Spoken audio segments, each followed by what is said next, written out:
Miss হবে না আপনার পছন্দের টিভি শো। দেখুন জি5 অ্যাপে একদম ফ্রি। শোক কি শুধু আপনাদের? একবার সুচরিতাদির কথাটা ভাবুন তো। ইন্দ্রদা তাকে ছেড়ে চলে যাবার পরেও কিন্তু সুচরিতা দিয়ে এই বাড়িতে পড়েছিল। যদি ইন্দ্রদা কোনোদিনও ফিরে আসে সেই ভরসায় পড়েছিল, আর আজ সেই মেয়েটাকে আপনারা এইভাবে কথা শোনাচ্ছেন।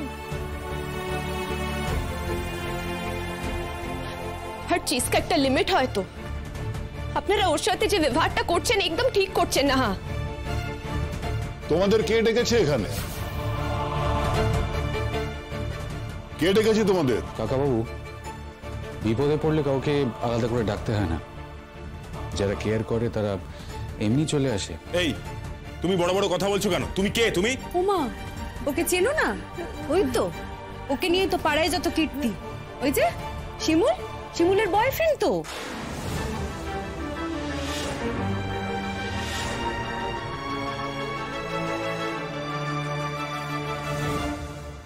সংসারটাও একেবারে শেষ করে দিয়েছে এরা না। এরা সবকটা এক, জানো তো, সবকটা এক। খবরদার, খবরদার, তুমি আমাদের সম্পর্কে না জেনে একটা কথাও বলবে না। শোনো বিপাশা দিদি, তোমাকে বিয়ের পর থেকে দেখছি বলেই বলছি, এদের সঙ্গে না মিশো না। তোমার সংসার একেবারে ছাড়খাড় করে দেবে। স্বামী স্ত্রীতে ভালো আছো না, সহ্য হবে না ওদের, একেবারে সহ্য হবে না। তাই জন্যই বলছি ওদের থেকে দূরে থাকো। আর তাছাড়া আমাদের ঘরে যা একজন ছিল আমরা তো ভালোই বুঝতে পেরেছি। কি বুঝেছিস রে? কি বুঝেছিস বল? আমি কি করেছি তোদের সঙ্গে? উল্টে তোরা দিনের পর দিন আমার সঙ্গে খারাপ ব্যবহার করেছিস। নিজের বাচ্চাকে ভালো মন্দ খেতে দিয়েছিস, আমার মেয়েটাকে সেটা পর্যন্ত দিসনি। দিনের পর দিন আমি কিন্তু কিচ্ছু বলিনি তোদের।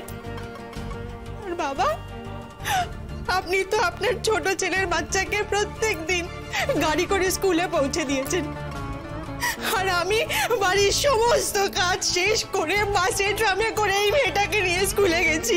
আমার কি কষ্ট হয়নি বলুন? কেন?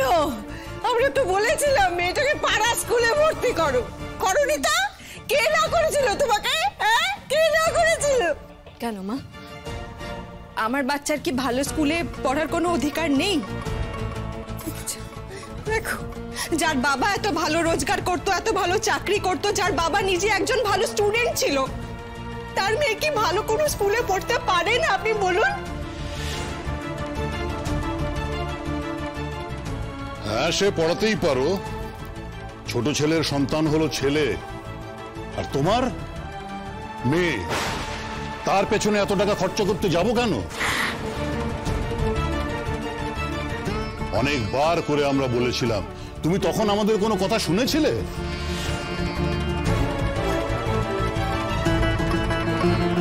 এখন আমার আর এসব কথা ভালো লাগছে না। আমার বড় ছেলেটা চলে গেল, চোখের সামনে সব শেষ হয়ে গেল। এই তোমার জন্য, শুধু তোমার জন্য আমরা তার ঠিক মতন চিকিৎসা পর্যন্ত করাতে পারিনি। বললাম তো, এই বড় ছেলের কাজ শেষ হবে আর তুমি এ বাড়ির থেকে মালপত্র নিয়ে বিদায় হবে। এই বাপের বাড়ি বলে একটা বস্তু তো আছে তোমার, তুমি সেখানে গিয়েও তো থাকতে পারো। এই যে তোমার বাপের বাড়িকে খবর দেওয়া হলো, একটা লোক এখন পর্যন্ত এলো না কেন? জি5 ডাউনলোড করুন আর সব এপিসোড দেখুন একদম ফ্রি।